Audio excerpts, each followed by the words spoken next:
Hello and good morning. Thank you for joining me for this quick training in which we will discuss the recent emissions scandal, the impact it has had on the company so far, challenges to the HR function, some proposed solutions to those challenges, some risks and risk mitigation, costs and benefits, and measurements of success or failure of the proposed solutions.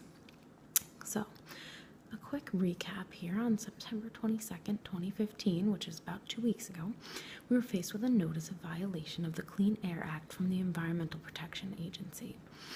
The violation stemmed from intentional programming of turbocharged direct injection diesel engines that activated specific emissions controls for the purpose of regulating outputs to the United States regulatory standards during laboratory testing. Unfortunately, our realistic outputs were up to 40 times greater than the amount shown in laboratory emissions testing. This has affected 11 million vehicles worldwide, with about 500,000 in the United States. The model years were 2009 to 2015 of Volkswagen and Audi vehicles. So there are some major impacts that this has had on the Volkswagen Group of America. First would be financial. $7.3 billion to rectify the situation and recall vehicles in the United States. We're going to need a complete brand overhaul to avoid further concerns. Stock prices have decreased 1/3 in just days following this scandal. I also would say that there will be a decrease in car sales, causing decreased revenues. The second impact this has is the threat to our reputation. Our best employees have and will continue to leave. Our brand has now been seen as deceitful, and we've lost the trust of our stockholders, employees, and customers. Okay, so I'm going to discuss 5 challenges to the HR function. The first is employee retention. Turnover will increase due to the employees feeling deceived by the company. They're perceiving that the company is not financially stable and cannot pay or compensate effectively. Also feeling a lack of engagement and pride for their company due to media scrutiny and word of mouth. Talented employees will easily be able to find jobs elsewhere. The second challenge is recruitment. Recruitment will become more difficult because our reputation has taken a hit. There's a large amount of continuing negative attention in the media, and potential employees may fear financial instability of the company. Our third challenge is going to be employee engagement. Employee engagement has decreased due to this incident. Employees are no longer proud of the company that they work for. They feel deceived by a lack of honesty within the company and unsure about the financial stability and future of the company. The fourth is strategic HR management. Policies and procedures that are put into place to assure ethical decisions were made in regards to the company's strategic goals were ignored by top management. Unfortunately, employees feel that the mission of the company is do as we say, not as we do. The current policies and procedures as they relate to ethics and decision making was ignored by top management. Training. Unfortunately, training was inadequate to prevent a major ethical dilemma, resulting in a scandal of this magnitude. Employees may feel training was a mere formality, not taken seriously, and ethics training and training of management is inadequate. Okay, so what exactly can we do with these challenges here? At this time, ethics training and retraining is going to be necessary. The company will benefit because this may assist in retaining employees. A publicized push of this focus may help with recruitment. And policies and procedures that come from or help shape the ethics training will target existing and new strategic aims of the company, assisting with that strategic HR management concern. Managerial training is the second suggestion I would have. The scandal has been seen publicly and within the company as a failure of management.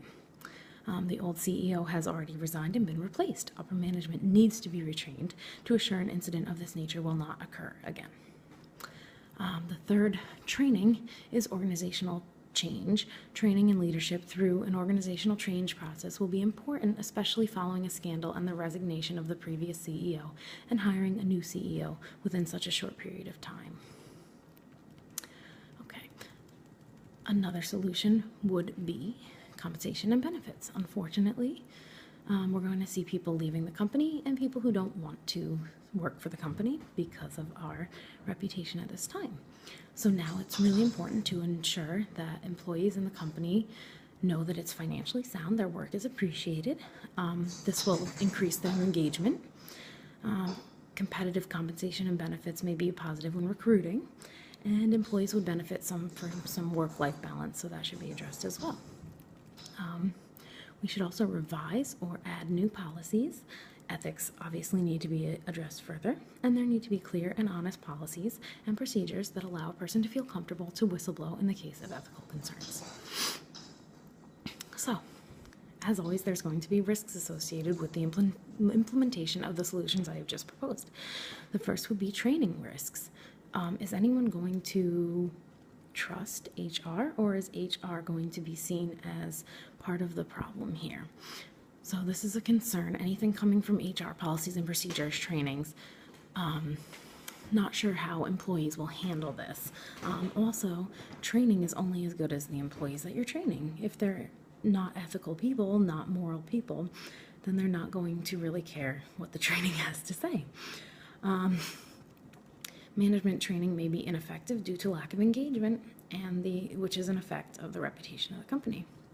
Risks for benefits and compensation include that the company is taking a large hit financially and they don't want to overextend themselves at this point.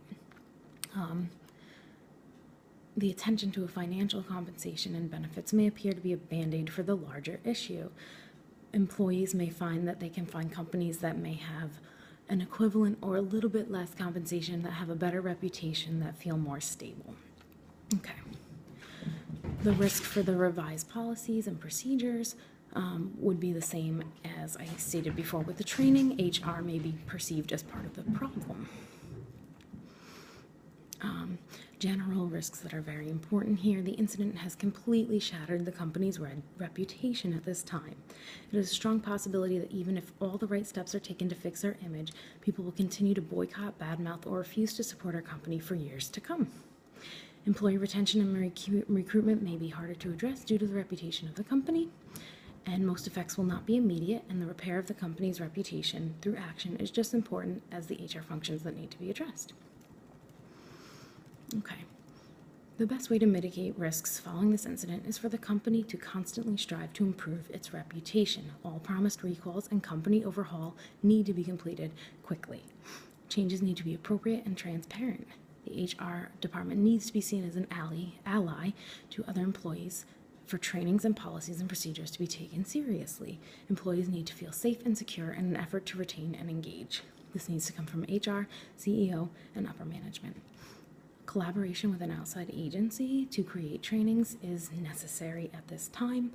HR will probably not be able to specialize with this situation, and outside help is needed. Also, consistent employee feedback is necessary. So there's going to be costs and benefits. These will be discussed further in the paper that I'm handing out, but I just want to state that due to the nature of the incident leading to this proposal, it is necessary to note that many projected benefits will not necessarily be of a financial nature. The benefits associated with rebuilding the reputation of a company are more than financial. They extend to the future success or failure of the company as a whole, future sales through word of mouth and referral, the talent that associates with and is employed by our agency, the trust of the stockholders, employees, and customers. Can't always put a number on these things. So there's going to be training costs, compensation and benefits costs, recruitment costs, and policy and procedures costs. These costs are going to mainly be the cost of the time for HR to create, analyze, implement,